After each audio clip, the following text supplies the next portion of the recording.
সবার সামনে রূপকে থাপ্পড় মারল রাজদীপ চ্যাটার্জি। হ্যাঁ বন্ধুরা, এমনটাই দেখা যাবে। বিস্তারিত জানতে ভিডিওটিতে লাইক দিয়ে চ্যানেলটি সাবস্ক্রাইব করে শুরু থেকে শেষ অবধি দেখতে থাকো। গল্পের শুরুতেই দেখা যাবে রিত বসে বসে বিদ্যার কথা ভাবলে তখনই রাজদীপ এসে রিতকে বোঝাতে থাকে আর বলতে থাকে, কেন বিদ্যার কথা ভাবছিস? তুই ভুলে যাচ্ছিস যে মেয়েটা তোর বাবাকে শারীরিকভাবে নিগ্রহ করেছিল, যে মেয়েটা তোর বাবাকে এতটা কষ্ট দিয়েছিল, তার কথা ভেবে কষ্ট পাচ্ছিস? এই কথা শুনে রিতের মন ভিজে যায়। এরপরে দেখা যাবে রাজদীপ নানান ভাবে কথা বলতে থাকে। তখনই সৃঞ্জয় এসে বলে, ওকে বুঝিয়ে লাভ নেই, ও ও কোনোভাবে বুঝতে চাইছে না। ও দেখতে পাচ্ছে ওর বাবাকে শারীরিক ভাবে নিগ্রহ করা হয়েছে, তারপরেও বারবার ওই মেয়েটার কথাই ভাবছে। কেন ভাববে? ওকে বারবার বোঝানো হচ্ছে যে তুমি তো ওই মেয়েটার কথা কিছুতেই ভাববে না, কিন্তু ও কোনোভাবেই নিজের মন থেকে ওই মেয়েটাকে বের করতে পারছে না। ওকে যে কি করে বোঝাই এটা তো আমরা নিজেও জানি না। এরপরে রাজদীপ বলতে থাকে, তুমি তো দেখতেই পাচ্ছ আমার শরীরের অবস্থা, এরপরেও যদি তুমি ওই মেয়েটার কাছে যেতে চাও আমি তোমাকে বাধা সৃষ্টি করব না। তুমি তুমি যেতে পারো, যেতে চাইলে তুমি যেতে পারো, তোমাকে কেউ বাধা দেবে না। তখনই দেখা যাবে রুষা বলতে থাকে, আচ্ছা তোমরা সবসময় বিদ্যাপতিকে নিয়ে আজে বাজে কথা বলো কেন? আমি জানি বিদ্যা বৌদি অনেক ভালো, বিদ্যা বৌদির মতো মানুষই হয় না। তোমরা বিদ্যা বৌদির সঙ্গে মিসআন্ডারস্ট্যান্ডিং তৈরি করে দিচ্ছ দাদা ভাইয়ের। বিদ্যা বৌদি দাদা ভাইকে প্রচন্ড ভালোবাসে, তোমরা কেন বুঝতে পারছো না? এ কথা শুনে তখন দেখা যাবে তখনই দেখা যাবে রিত বলতে থাকে, রুষা তুই এসব কি বলছিস? তখনই রুষা বলে, হ্যাঁ দাদা ভাই, আমি তোকে যা বলছি একদম ঠিক বলছি, আমার কথাগুলো বিশ্বাস কর। এরপরে দেখা যাবে কৃতি বলতে থাকে, তুই কিন্তু বেশি বাড়াবাড়ি করছিস রুষা। এরপরে দেখা যাবে রাজদীপ চ্যাটার্জি বিদ্যার কলেজে ক্লাস নেওয়ার ব্যাপারে কথা বললে তখনই রিত বলতে থাকে, তুমি কি করে জানলে যে বিদ্যাকে ক্লাস নিতে দেওয়া হয়নি? তোমার তো জানার কথা নয়। এ কথা শুনে তখন দেখা যাবে রাজদীপ বলতে থাকে, ওই তো জেনেছি, অন্য অন্য ভাবে জেনেছি, তুই কি আমাকে এখন জেরা করছিস? তখন এই কথা শুনে দেখা যাবে রিত বলতে থাকে, না আমি তো তোমাকে জেরা করছি না, আমি শুধু জানতে চাইছি তুমি কি করে জানলে। তুমি এই কথাটা তো জানার কথা নয়, তুমি এই কথাটা কোথা থেকে জানলে এটাই জানতে চেয়েছি, এটুকুই, তাছাড়া তো আর কিছুই নয়। তুমি কেন আমাকে ভুল বুঝছো? এই কথা শুনে তখন রাজদীপ বলতে থাকে, আমি তো তোকে ভুল বুঝছি না। আমি কোথায় ভুল বুঝছি? কিন্তু কিন্তু তুই যে কথাগুলো বলছিস সেগুলোর তো কোনো মানে হয় না, তুই তো আমাকে সন্দেহ করে কথাগুলো বলছিস। এরপরে দেখা যাবে সেখানে চলে আসে ত্রিধা। ত্রিধা এসে বলতে থাকে, শোনো রিত, আমি তোমাকে বারবার করে বলছি, আমি ফেরার পথে ওই মেয়েটার কাছে গিয়েছিলাম।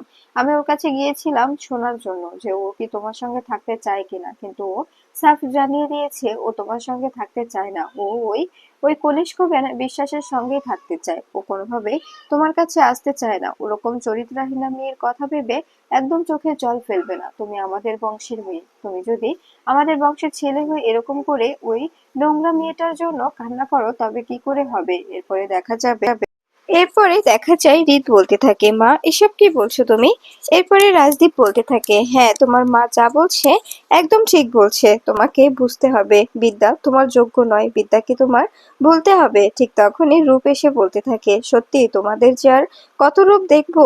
আমি তোমাদের রূপ দেখে দেখে একদম একদম ক্লান্ত, আর রূপ দেখিও না প্লিজ। তখন এই কথা শুনে ত্রিধা বলে, আমি এতদিন পরে বাড়িতে ফিরেছি আর তুমি আমার সঙ্গে এভাবে কথা বলছো ঠাকুরপো? তখনই দেখা যাবে রূপ বলতে থাকে, হ্যাঁ করছি, কারণ কারণ তুমি ওখান থেকেই কলকাঠি নাড়ছিলে, যখন দেখলে বিদ্যায় বাড়ি থেকে পুরোপুরি ভাবে বিদায় করা সম্ভব হয়েছে তখনই বাড়িতে চলে এলে। সত্যি বৌদি, তোমাকে যত দেখছি ততই অবাক হচ্ছি। কথায় আছে না, নারী বুদ্ধি প্রলয়নকারী, ঠিক তেমন হয়েছে। তুমি ও সৃঞ্জয়ী দুজনে মিলে যে নোংরা খেলায় মেতে উঠেছো, এই খেলাটার জন্য তোমাদের একদিন পস্তাতে হবে। একটা কথা মাথায় রেখো, বিদ্যাকে তাড়াতে যেরকম খেলায় খেলছো তুমি, সেরকম খেলা থেকে তুমি বেরোনোর জন্য একদম কুকড়ে কুকড়ে কাঁদবে, কিন্তু কোনোভাবেই বেরোতে পারবে না। বিদ্যার জন্য তোমাকে একটা সময় নিজের ভুলটা বুঝতে হবে। তুমি বুঝতে পারবে যে তুমি বিদ্যাকে কতটা কষ্ট দিয়েছো, কিন্তু তখন আর বুঝে কোনো লাভ হবে না, কোনো লাভ হবে না। বিদ্যা তোমাদের থেকে অনেক দূরে থাকবে। এরপরে দেখা যাবে এ কথা শুনে ত্রিধা বলে, শোনো, বিদ্যার হয়ে সালিশি করা বন্ধ করো। এ বাড়িতে বিদ্যার হয়ে কেউ সালিশি করবে না, আমি কথাটা বলে দিলাম। বিদ্যা বিদ্যা চরিত্রহীনা, ওর চরিত্রে দাগ আছে, ও কখনো এ বাড়িতে ঢুকতে পারবে না। এরপরে দেখা যাবে রূপ এসে রাজদীপকে বলতে থাকে, শোনো দাদা, আমি তোমাকে যত দেখছি ততই অবাক হচ্ছি, তুমি কি করে পারো এসব কিছু মেনে নিতে। ঠিক তখনই রাজদীপ এসে রূপকে কষে একটা থাপ্পড় মারে আর বলতে থাকে, এখানে বিদ্যার হয়ে সালিশি করতে এসেছি? বিদ্যার হয়ে কোনো সালিশি আমি শুনবো না, এখানে বিদ্যার হয়ে কোনো সালিশি শুনতে আমি ইচ্ছুক নই। এই কথা শুনে রূপ রেগে যায় আর বলতে থাকে, তুমি আমাকে মারলে? এভাবে সবার সামনে তুমি আমাকে মারতে পারলে? তুমি সবার সামনে এভাবে আমাকে আমাকে মারতে পারলে? এরপরে দেখা যাবে তখন সবাই অবাক হয়ে তাকিয়ে থাকে। রুষা বলতে থাকে, কি ব্যাপার, এভাবে আমার ড্যাডকে কেন মারা হচ্ছে? এভাবে আমার ড্যাডের গায়ে হাত তোলার কারোর কোনো অধিকার নেই। তখনই দেখা যাবে কৃতি বলতে থাকে, রুষা, তুই কিন্তু বেশি কথা বলছিস, এখানে বড়দের কথা হচ্ছে, তার মাঝখানে তুই কেন ঢুকছিস বলতো? এরপরে সৃঞ্জয়ী দাঁড়িয়ে দাঁড়িয়ে মনে মনে বলতে থাকে, বেশ হয়েছে, এই লোকটাকে আমি কোনোভাবে বোঝাতে পারি না, সবসময় শুধু বিদ্যা বিদ্যা করেই যাচ্ছে, বিদ্যাকে যে যে উনি কি পেয়েছে উনিই জানে। এরপরে দেখা যাবে রীতের কাছে গিয়ে রাজরূপ বলতে থাকে, দেখতে পেলি রীত, তোর বাবা যে নাটকটা করে যে ওনাকে শারীরিক নিগ্রহ করা হয়েছে, ওনার প্রচন্ড শরীর ব্যথা, কিন্তু কিন্তু এবার বুঝতে পারলি তো উনি পুরোটাই নাটক করছে, তোকে আটকানোর জন্য, তোকে আর বিদ্যাকে আলাদা করার জন্য উনি এই নাটকটা সাজিয়েছে। এরপরে তুই ওকে ওকে বিশ্বাস করবি? ওনাকে বিশ্বাস করার কথা ভাবতে পারিস? তখন এই কথা শুনে রূপ চুপ করে দাঁড়িয়ে থাকে। এরপরেই রূপ বলতে থাকে, এরপরেও যে ওই লোকটা বলবে যে ওনাকে শারীরিক নিগ্রহ করা হয়েছে, ওনার পুরো শরীর ব্যথা, আমি এটা কিছুতেই বিশ্বাস করব না, কিছুতেই নয়। এই লোকটা পুরোটাই একটা নাটক করছে। তুই কেন বুঝতে পারছিস না রূপ? এখনো সময় আছে, নিজের ভুলটা বুঝতে শেখ। তোর আর বিদ্যার মধ্যেকার দূরত্বটা ঠিক করে নে। একটা সময় আসবে যখন নিজের ভুল বুঝতে পারবি, কিন্তু কোনো কিছু করার থাকবে না। দূরত্ব দূর করার চেষ্টা করলেও করতে পারবি না। তখন বুঝতে পারবি যে কিরকম কিরকম অবস্থা ওই মেয়েটার হয়েছিল, যে মেয়েটাকে মিথ্যা অপবাদে তার চরিত্রে দাগ লাগানো হয়েছে, যে মেয়েটাকে তার স্বামীর থেকে আলাদা করে দেওয়া হয়েছে, যে মেয়েটাকে প্রতিনিয়ত হেনস্থার শিকার হতে হচ্ছে। শারীরিক নিগ্রহ তো করা হচ্ছে বিদ্যাকে, বিদ্যাকে প্রতিনিয়ত শারীরিক নিগ্রহ করা হচ্ছে, আর নিগ্রহ করছে এই মহিলা দুটো। এরপরে সৃঞ্জয়ী বলে, তুমি কিন্তু বাড়াবাড়ি করছো, মুখ সামলে কথা বলো। এরপরে রাজরূপ এসে সৃঞ্জয়ীর মুখ বন্ধ করে দেয় আর বলতে থাকে, একদম কথা বলবে না, এখানে এখানে কথার মাঝখানে একদম কথা বলবে না সৃঞ্জয়ী। তুমি তুমি হয়তো ভুলে যাচ্ছ তুমি আমার ওয়াইফ। এরপরে দেখা যাবে রূপ রূপ রাজদেবের সামনে গিয়ে বলতে থাকে, আমি তোমার কাছে চ্যালেঞ্জ করে যাচ্ছি দাদা, আমি যতদিন না বিদ্যা ও রিতকে এক করে দিতে পারছি ততদিন আমি তোমাকে দাদা বলে ডাকবো না, এই কথাটা মাথায় রেখো। এ কথা শুনে তখন দেখা যাবে রাজদীপ অবাক হয়ে যায় আর বলতে থাকে, তুই কিন্তু বাড়াবাড়ি করছিস, এসবের মানে কি? তুই আমাকে দাদা বলে ডাকবি না মানে? ওই মেয়েটাকে আমি কোনোভাবেই এ বাড়িতে আসতে দেব না, কোনোভাবেই না। এ বাড়িতে ওই মেয়েটা কখনোই ঢুকতে পারবে না, যতই চেষ্টা করুক। আর যে বা যারা আনার চেষ্টা করুক, কেউ কখনোই মেয়েটাকে এ বাড়িতে ঢোকানোর পারমিশন পাবে না। এরপরে দেখা যাবে রুষা বলে ওঠে, আচ্ছা তোমরা কেন এরকম করে ঝামেলা করছো? আমার কাছে তো মনে হয় বিদ্যা বৌদি ভালো, বিদ্যা বৌদিকে অনেক ভালো লাগে, ওর মতো মেয়ে হয় না, কিন্তু কিন্তু তোমরা কেন যে ওকে সহ্য করতে পারছো না এটাই তো বুঝতে পারছি না। কেন যে তোমরা সবকিছুতে একটু বেশি বুঝছো সেটা আসলেই আমার জানা নেই। তখনই কৃতি বলে, এবার চুপ কর তো, তোর কথাগুলো সত্যিই বেশি হয়ে গেছে। তুই একটু সব বিষয়ে বেশি বেশি কথা বলিস, তোর এতটা কথা বলা ঠিক নয়। এখানে দেখছিস তো বড়রা কথা বলছে, তার মাঝখানে কেন কথা বলছিস তুই?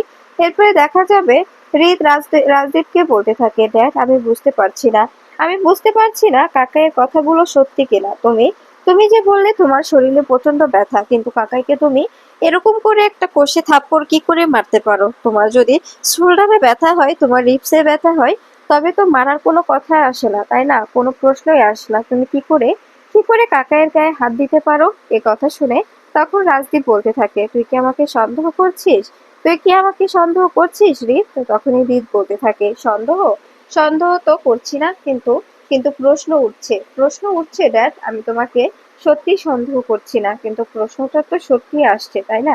তখনই দেখা যাবে এ কথা শুনে ত্রিধা বলতে থাকে, শোনো রিত, আমি তোমাকে একটা কথা বলছি, একদম একদম বাড়াবাড়ি করো না, তোমার যেটা খুশি সেটা করো, কিন্তু একটা কথা মাথায় রাখবে, ওই মেয়েকে আমি কোনোদিনও এই বাড়িতে জায়গা দেব না। যে মেয়ে কিনা সিঁথিতে সিঁদুর পরে একজনের নামে এবং সময় কাটায় অন্য একটি পরপুরুষের সঙ্গে, সেই মেয়েকে কখনো চ্যাটার্জি বাড়ির চৌকাঠ পেরোতে দেব না আমি। এরপরে রুষাকে থ্রেট করে ট্রেড করে ত্রিধা। ত্রিধা বলতে থাকে, একদম বিদ্যা বিদ্যা করবে না, এই কথাটা মাথায় রেখো। বিদ্যা বিদ্যা করলে কিন্তু হিতে বিপরীত তোমারই হবে রুষা।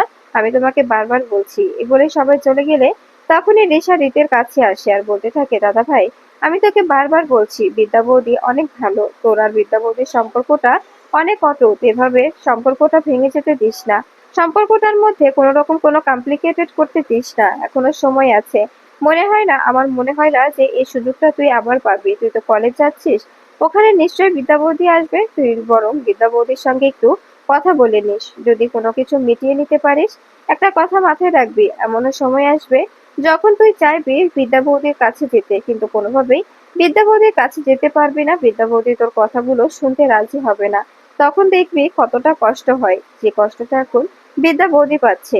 এদিকে দেখা যাবে ত্রিধা ও সৃঞ্জয়ী বিদ্যার সমস্ত জিনিসপত্র কাগজে গুছিয়ে নেয় আর বলতে থাকে, এই জিনিসপত্রগুলো বিদ্যার বাড়িতে দিয়ে আয় সৃঞ্জয়ী, যে কিনা এই বাড়িতে নেই, তার কোনো রকম কোনো জায়গা নেই এখানে। এরপরে দেখা যাবে এ কথা শুনে সৃঞ্জয়ী বলে, তার সঙ্গে এই সিঁদুর কৌটোটাও দিতে হবে। এরপরে দেখা যাবে এ কথা শুনে ত্রিধা বলতে থাকে, কেন? এই সিঁদুর কৌটোটা তো ওদের বাড়ি থেকে আনা হয়েছিল, তাই না? তখন এই রূপ এসে বলতে থাকে, আসলে তোমাদের যত দেখছি ততই অবাক হচ্ছি।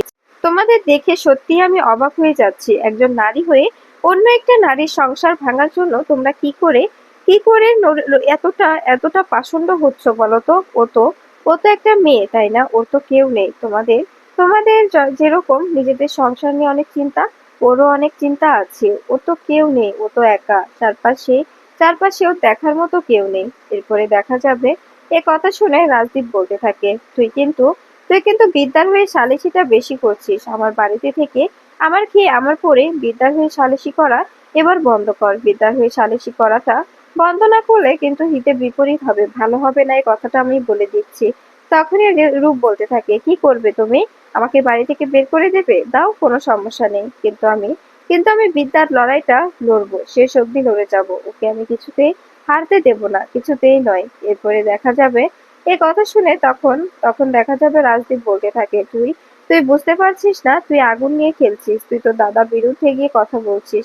তোর দাদা যেটা চাইছে সেটাই করা উচিত তোর, কিন্তু তুই সেটা না করে তোর দাদার বিরুদ্ধে গিয়ে কাজ করছিস। এরপরে দেখা যাবে এ কথা শুনে তখন রূপ বলতে থাকে, তুমি যদি ভালো কাজ করতে আমি তোমাকে অবশ্যই সাহায্য করতাম, তোমাকে সবকিছুতেই সাপোর্ট করতাম, কিন্তু তুমি তো ভালো কাজ করছো না। তুমি যে কাজে লেগে পড়েছো সেই কাজে থাকলে সবার সামনে সম্পর্ক নষ্ট হয়ে যাবে, সবার সঙ্গে সম্পর্ক নষ্ট হয়ে যাবে, আর সবাই জানবে যে রাজদীপ চ্যাটার্জি কতটা জঘন্য। সবাই যখন জানতে পারবে তখন তোমার কি রেপুটেশন থাকবে? এই কথা শুনে দেখা যাবে তখন তখন সৃঞ্জয়ী বলে, তোমাকে এসব নিয়ে ভাবতে হবে না, রেপুটেশন ব্যাপার নিয়ে আমরা ভেবে নেব, তোমাকে আমাদের বিষয়ে ভাবতে হবে না, তুমি বরং নিজেরটা নিয়েই ভাবো, নিজেরটা নিয়েই থাকো। এরপরে দেখা যাবে রাজদীপ বলতে থাকে, শোনো রূপ, এখনো সময় আছে, নিজের ভুলটা বুঝতে শিখো, অযথা কোনো রকম কোনো ঝামেলা করো না, নিজের ভুল বুঝতে শিখলে সবকিছুই হবে। এরপরে দেখা যাবে